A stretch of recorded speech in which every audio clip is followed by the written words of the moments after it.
Do you think Zerka will ever get as big as Aiden or Tate? Here's what I think, okay? I have no proof for this. It's just I've seen it happen a few times. This is what I think is the #1 scariest thing for a streamer. Actually, I have seen this happen quite a few times. This is the #1 scariest thing for a streamer, okay? Let's say that we measure 2 lines, okay? Let's say the first line, we're gonna do blue for this. The first line, this is your actual viewership, okay? The first line is your actual viewership. Let's say that we mark somebody's career and we have like this or whatever, okay? Let's say that a green line is the overall awareness of who you are, okay? So like how many people have heard of you, right? As a function, unfortunately, this one can only increase, it never decreases. So this might look something like this, right? People don't forget about you, okay? This is probably a relatively normal like growth cycle for an influencer. Is you gain popularity, more people hear about you, you kind of stay at around the same popularity, maybe do an event or two, kind of like people know who you are, but like you don't really gain much, okay? I think the scariest thing is when you are a streamer and then you have like a huge burst in popularity. You get like a huge inflection point like this, but your viewership ends up looking like this. I think this is like the scariest phenomenon to happen to a streamer or a YouTuber. It's where you have an explosive growth moment where all eyes are on you, but you can't convert any of these people into viewers or followers. I think that, in my opinion, once this has happened, you're basically dead or on the way to being dead, or you have to totally reinvent yourself. Really good example of this recently, I think, are Nick Fuentes and John Zerka. Fuentes hit an inflection point to where he was hanging out with Kanye West, Donald Trump, worldwide popularity, everybody knew who he was, holy shit. But it seems like he didn't really convert any of those people to fans, and now he's kind of on this trajectory. John Zerka did the same. John Zerka was on every single, what are these weird YouTube comments? LOL Destiny describing himself. Yeah, my career is definitely dying, bro, and it has been for a long time. Join the club of preying on my downfall, okay? I think that the scary thing, this happened with John Zerka too, where Zerka was doing a ton of shows, a ton of podcasts, got a huge explosion of popularity, but didn't convert it meaningfully into long-term fans. I think that the scary thing about this is once the world has seen who you are and you've gotten all this exposure and people decided they didn't like you, where the do you go for new fans? This is really scary. So like with Fuentes, he can do things to get in front of people again, but everybody's already heard of him and they've decided that they don't really like him that much. Same thing with John Zerka. John Zerka got in front of a bunch of people, they saw him, they're like, this is boring, and then they stopped. And I feel like unless you completely, and then the Tates are also on this cycle right now, unless you either like completely reinvent yourself or you do some huge event or something like happens, I think that this is like the death trajectory for a lot of streamers.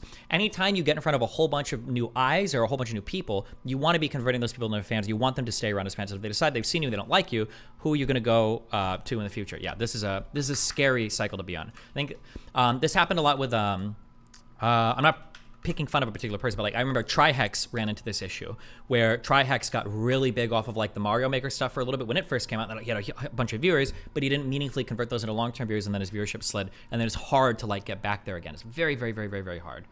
Is this what happened with Myth? Myth's issue, didn't he stop playing Fortnite? What happened with Myth? I don't remember why he fell off so hard.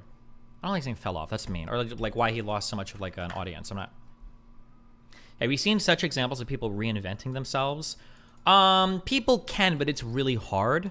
But I would argue maybe Brian from the Whatever podcast has kind of done that. Because like he had a prank channel a long time ago. Now it's like, this stuff goes decently well. Yeah, I don't know who else. I'm sure there have been people. It's just hard to think of them. There are 0 facts supporting why you haven't told everyone to like the live. We have almost 10K viewers watching, only 500 likes. Do the likes mean anything? Like my stream if you're watching from YouTube. You should be watching from Kick though, kick.com/destiny. But if you're watching from YouTube, like it, okay? Zerka gained 150K subs on YouTube. What the fuck is Destiny talking about? What is Destiny talking about? Mike, please Well, I don't can't say anything. Mike, hold on. I need to get attracted. Destiny's talking about this. That's what I'm talking about. I'm talking about the inflection point here where he was on a bunch of podcasts and people knew who he was and everybody saw him, but he didn't manage to retain any of that audience, and now his viewership is sliding. That's what I'm talking about. You should explain the bottom graph. They're going to get you on that. Who's going to get me on? How are you going to get me on my career? What are you talking about? I had a huge subscription gain point here, yeah, but it's not like I had like a massive, I don't know, what happened in September of 2022? Was this Sneeko?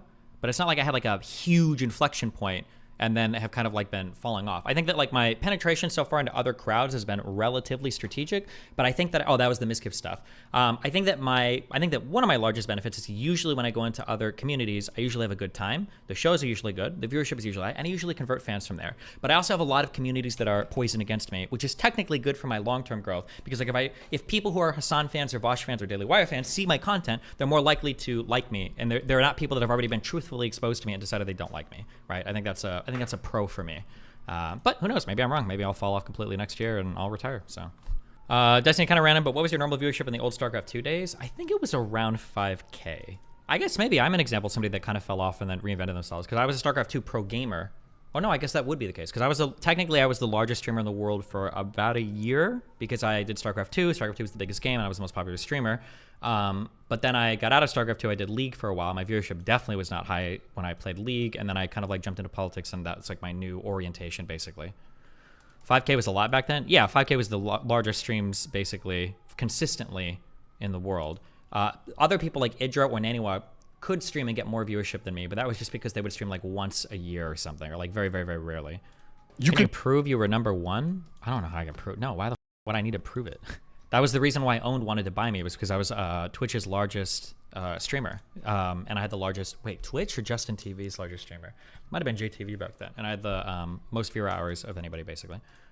Your analysis of Zerka was slightly unfair. His YouTube got demonetized, so he stopped uploading. No, I think my analysis of Zerka is accurate in terms of numbers, and I think it's accurate in terms of like substantive content as well. Because, and I said this in the past, and I predicted, remember, I predicted Zerka's entire arc. I literally said exactly what would happen, and everything I said happened. I think there were 2 or 3 huge claims that I made about Zerka. One is that Zerka cannot maintain friendships because he always pushes everything too far. That was true, and he burned almost every friendship he had. 2 was that Zerka does not have a good work ethic, so he cannot maintain doing content for long periods of time unless he's literally got handlers. It seems like for a while he did, and now he's lost them, so I was right on that. And the third one I said was that Zerka has a really hard time being the main character. He's a good side character, but he doesn't know how to turn it down, so people will get burnt out on a lot of his antics pretty quickly, and then they don't want to see him again. That was also true. All 3 of these things happen, and I think all 3 of these things pretty accurately explain his up and down, in my opinion. The numbers match. All 3 of those things happened. They have happened in the past. I'm not even like a prophet. I've just seen him go through this cycle over and over again, and I think that pretty accurately explains like all of his ups and downs. Now, maybe I'm wrong. I could be missing something. It's possible, but I would need a really good argument or a really good counter explanation other than just you're being unfair to him or just him being demonetized or whatever, right? Zerka streamed every day a month ago and has been missing in action since. Yeah. How much do you think your stream titles affect your viewership? On YouTube, they affect it quite a bit. Because if I put like a big name or something interesting in there, people will click, but yeah.